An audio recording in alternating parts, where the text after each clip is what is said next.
آج ہم بات کریں گے انسانیت کی سب سے پہلی اور بنیادی کہانی کی، حضرت آدم علیہ السلام کا قصہ۔ یہ صرف ایک کہانی نہیں بلکہ تخلیق، آزمائش اور ایک بہت ہی گہرے سبق کی داستان ہے۔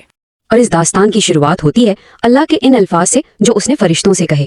یہ ایک ایسی مخلوق کی آمد کا اعلان تھا جس کی حکمت کو فرشتے بھی اس وقت سمجھ نہیں پائے تھے۔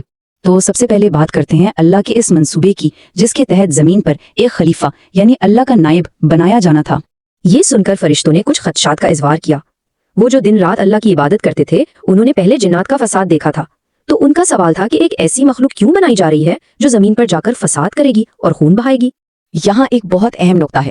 اللہ نے بتایا کہ آدم کی اصل برتری ان کی شکل و صورت یا طاقت نہیں، بلکہ وہ تھا علم، ایک ایسا خاص علم جو براہ راست اللہ کی طرف سے عطا کیا گیا تھا۔ اور اس علم کو ثابت کرنے کے لیے ایک امتحان رکھا گیا۔ اللہ نے آدم کو تمام چیزوں کے نام سکھائے اور پھر وہی چیزیں فرشتوں کے سامنے رکھ کر ان کے نام پوچھے۔ فرشتوں نے اپنی عاجزی میں کہا کہ ہم تو بس وہی جانتے ہیں جو آپ نے ہمیں سکھایا ہے۔ پھر آدم نے ان سب چیزوں کے نام بتا کر اپنے علم کی فضیلت ثابت کر دی۔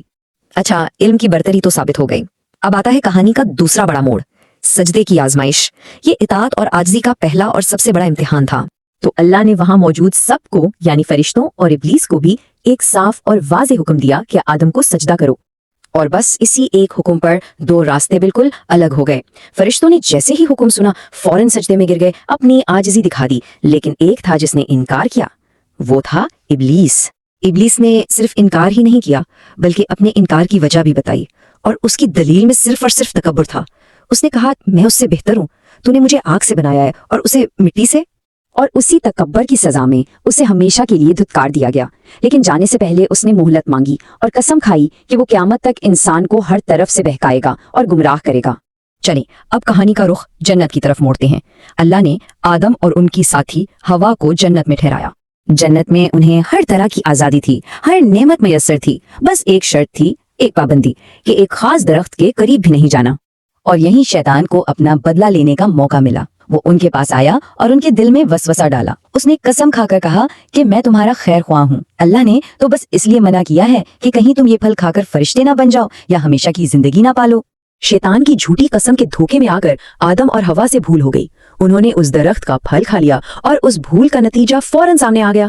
جیسے ہی انہوں نے وہ پھل کھایا، ان پر اپنی حالت آشکار ہو گئی۔ شرم اور ندامت کا ایک گہرا احساس ان پر چھا گیا اور وہ فوراً جنت کے پتوں سے خود کو ڈھانپنے لگے۔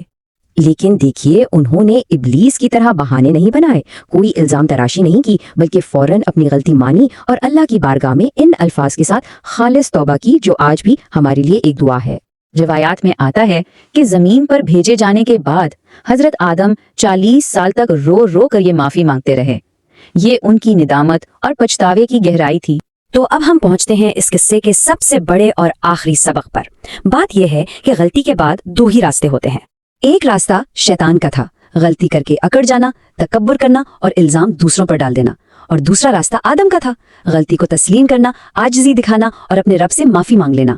تو اصل سبق یہ نہیں کہ انسان سے غلطی نہ ہو، انسان ہونے کا مطلب ہی ہے کہ بھول چوک ہو سکتی ہے۔ اصل بات یہ ہے کہ جب غلطی ہو جائے تو رویہ کیا ہو۔ آدم کا راستہ ہمیں یہی سکھاتا ہے کہ فوراً توبہ کی جائے۔ اور یہ کہانی آخر میں ہم سب کے لیے ایک بہت گہرا سوال چھوڑ جاتی ہے کہ جب ہم سے کوئی بھول ہوتی ہے تو ہم ان دونوں میں سے کون سا راستہ اپناتے ہیں، شیطان کا یا آدم کا؟